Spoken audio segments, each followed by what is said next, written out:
Horshe Tu'e, Ka'at Lashanka, Ka'at Ra'at Corrina. Good afternoon.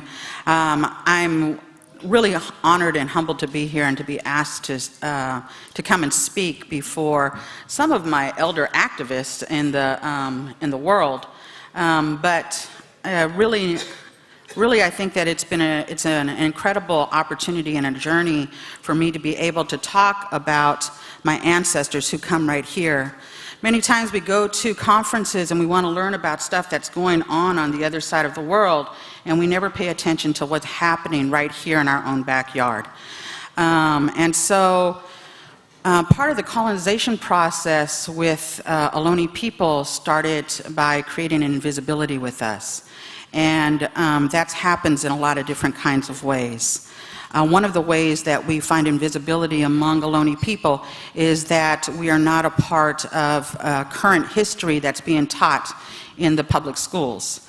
Many people come here to the Bay Area not knowing who the original people are.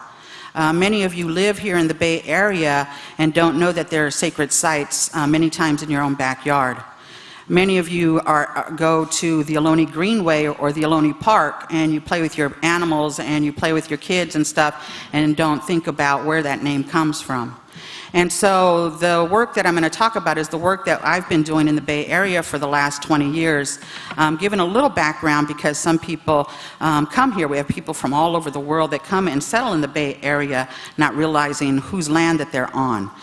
Talk about the life and the missionization of California. So California, as I stated earlier today, we, the native people here, were colonized first by the mission system, and really it's interesting that it's taught by third grade teachers in California that the mission system, although it came from Spain, is a part of California history and gives very little information about the slavery and the destruction of the California Indian people that lived here prior to colonization. And that continues to happen. They don't teach a history of what happened to our people originally. My ancestors were originally enslaved at Mission San Jose in Fremont and Mission Dolores in San Francisco. And so they don't talk about it in terms of slavery. They talk about it as this wonderful way that these Catholic people came in and brought all of these wonderful new trades to the original people of this land. So when folks first came here, we had our own original teachings. We were taught how we were supposed to relate to the land. We had dances and songs and ceremonies in which we did that. And 4 times a year we gathered with folks that were from the different parts of our region and had those renewal ceremonies that made sure that we took care of the land and made us very clear about what our obligations were and how we were supposed to relate as one with the land, not as separate from. So we kind of going to fast forward to the Shell Mound Peace Walk. In 1999, we created a Shell Mound Peace Walk here in the Bay Area. And so many people don't know what a Shell Mound Peace Walk is or what a Shell Mound is. Actually, there are shell mounds that dot the Bay Area. There was over 425 of them that was on a map that Nels Nelson did in 1909. And he created this map because what he said was that there was so much development happening over 100 years ago that all of these sacred sites were going to be destroyed. And so we were able to look at this map and find out where many of them were located, and we created a walk that went around the entire Bay Area, starting in Vallejo, going down to San Jose and up to San Francisco, covering over 300 miles, and it took us about 3 weeks to walk it with people from all over the world. In 1999, we also created Indian People Organizing for Change, and my co-director of Indian People Organizing for Change, I believe, is in the audience somewhere. But Janella LaRose was really instrumental in creating this peace walk because she came to me and said, let's do a walk around the Bay Area. I had no idea what that meant. And I always thank her for an incredible journey that we took there, trying to figure out where my ancestors were, trying to figure out how we were supposed to protect them, and try to figure out how do we educate the Bay Area about what was right here underneath them. We did this education by having community meetings, educating people, creating actions, and feeding people, really, by bringing people together with food and talk. and talking about what our inherent responsibility was to do what is right on behalf of the ancestors and those to come. And so really feeling like that we were that bridge between the past and the future, and knowing that we were supposed to be able to talk about what our responsibilities again were on this land as Indigenous people.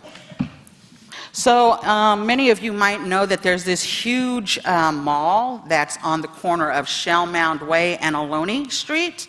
And it is built on one of the largest, oldest shell mounds in the Bay Area. It was over 60 feet high and 350 feet in diameter. It was on an 1865 Coast Survey map coming into the Bay Area. So people coming into the Bay on ships could actually use it as a point of reference. That's how huge this was. It was a burial site. So shell mounds are always burial sites of my ancestors, ceremonial grounds, and village sites. And it's always along a waterway that's a fresh waterway. So when the city of Vallejo received this money because there was a brownfield there, there was toxic waste that was being dumped into the bay, and you could see it in overhead slides, that there was all this brown sludge going into the Bay Area. They had some money coming in to fix that. And they had the opportunity to do something that no one else could have done before. They had the opportunity to clean up the toxic waste and to create a place where we could take our children, again, to be at one with our ancestors. The city of Emeryville decided against that. They decided to go ahead and create this mall on top of there. And at this time, they pulled out hundreds of our ancestral remains. Many of them were toxic. They were filled with toxins and couldn't be saved and went to a toxic waste dump. Prior to that, what happened was that many hundreds of them were taken to UC Berkeley, and they still sit there in boxes and in lockers, unprotected for the most part. And so it's a fight that we're still trying to fight. We go to the Emeryville Shell Mound, and the top picture shows that we were there prior to the mall going in. We've been protesting there every year since before the mall went in, telling people and educating people about what was there prior to the mall being there, and letting people know that there are still thousands of people buried underneath there. We go often to different kinds of sites that are being built to ensure that there are no more of our sacred places that are being disturbed, to see if we find remnants of our ancestors' remains, to try to get developers to stop the desecration of our ancestral burial sites. This is us and our kids before the mall was built real good, and this is afterwards. On the Shell Mound Peace Walks, we walked all over the Bay Area, and we were joined by people from all over the world, from the Cape Verde Islands and Japan, Nova Scotia, Aotearoa, Australia, and it was a wonderful place. And we did this for 4 years. 4 is a sacred number. This is a map of the Bay Area, and it's broken up by language bases here. So Ohlone people are thrown together in a group of people based on where we live at right now, or where we lived at. But we actually spoke 7 different languages. We had 7 different creation stories. We had different ceremonies, although at times we intermarried. We stayed a lot in our own territories. The area that we're in right now is called Huichin, and I have the honor and blessing to have always lived in the territory that my ancestors have lived in all along since the beginning of time. I love this picture because it tells a story of one of the favorite stories of my friend Janella. When we were walking across the Bay Area, this woman who is much like a soccer mom, seeing all of the colorful flags and people walking down the street, and was wondering what was going on. And what she did was that she pulled over to the side of the road, she jumped out, asked what was happening, found out that what we were doing, quickly handed Janella $50, found out where we were camping that night, and then brought over 2 jugs of milk and some chocolate cake for everybody to share. But it was a way to engage somebody, because when that happens, when you do community organizing, engagement of people is so important. And that was an engagement. A person who came to us knew nothing about what was going on historically in the land that she now lived on, but was able to take from that an experience that she shared with a number of people over the years. And so many more people were educated because of that interaction. We started off all the time when we went. We always remember ceremony. These are some Pomo folks that came up to Vallejo and started us off on one of our walks. So remembering the culture all the time and always in prayer when we walked. And then we have our Japanese Buddhist monks. And we prayed with them a lot. The Nippozan Mahoji, I always say it wrong, is a Buddhist sect that actually walks as part of prayer in order to stop nuclear genocides. And the story that I was told was a very moving story. They've been walking with Native American people since the longest walk across the United States in 1978. And the story I was told was that their Fuji Guruji told them that they must work with the Native American people in this country because the uranium that was taken off of our land created the bombs which bombed Hiroshima and Nagasaki.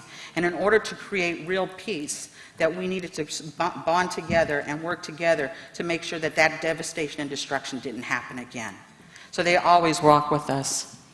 And those are pictures of our friends, all the different places in the Bay Area we walked. And I like to show these pictures because you can see that there's people from all over the world that came, but all different walks of life came to do this work with us around the shell mound protection and the burial sites. In 2011, we actually took over one of the sacred sites that was in Vallejo, Segurate or Glen Cove, and we did a takeover of the land.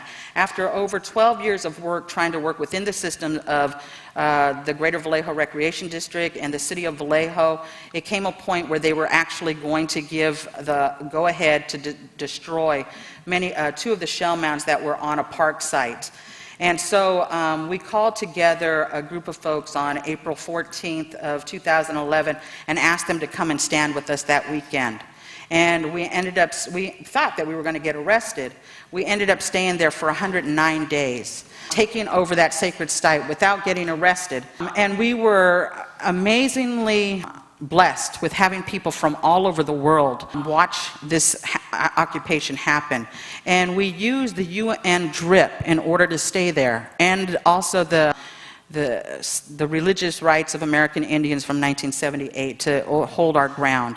And so it was a wonderful thing. We got people that brought us food and brought us shelter and brought us wood, and actually had 3 other fires that were started across the world that burned as long as the sacred fire that we had burned there. And one of the things that happened was that we actually believed a federally recognized tribe was going to protect this site. And I think there was a gentleman that was talked about, Ralph, actually, when I heard him talk, it resonated so much with me about how it was their own indigenous governments that was giving up these rights in other parts of the world about their resources. And I said, wow, that happened to us 2 years ago. When we were at Segurate, we were saving this site from destruction, from being destroyed. And we asked a tribe that was kind of close by, and we trusted that they were going to get a cultural easement in order to stop that destruction from happening. And what happened was we left on July 31st of that year, and we came back in October to find devastation of the land.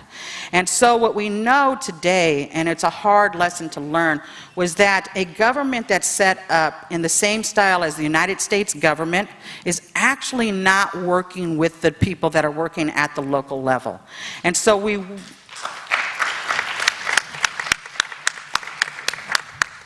So although that's a difficult thing for us to do, the right thing that we do is that every year we go back and we have ceremony there. We continue to stand our ground. We continue to use our rights as indigenous peoples to be on this land, to continue to use it in a cultural way, to continue to do those kinds of things, and to continue to educate people. And then one thing, I have to run real fast, but one of the things that happens is that Ohlone people are not federally recognized. So the United States government has created a way for us to be more invisibilized than we already are. They've decided to not give us rights, to not have us recognized by them, so we don't get any kind of benefits from the United States governments. So for me, there's nothing to lose except to continue the fight. And so I actually am doing work right now on getting the East Bay Regional Parks District to work with Native people locally, and there's a petition inside the hallway. I would love for you guys to sign it. tonight because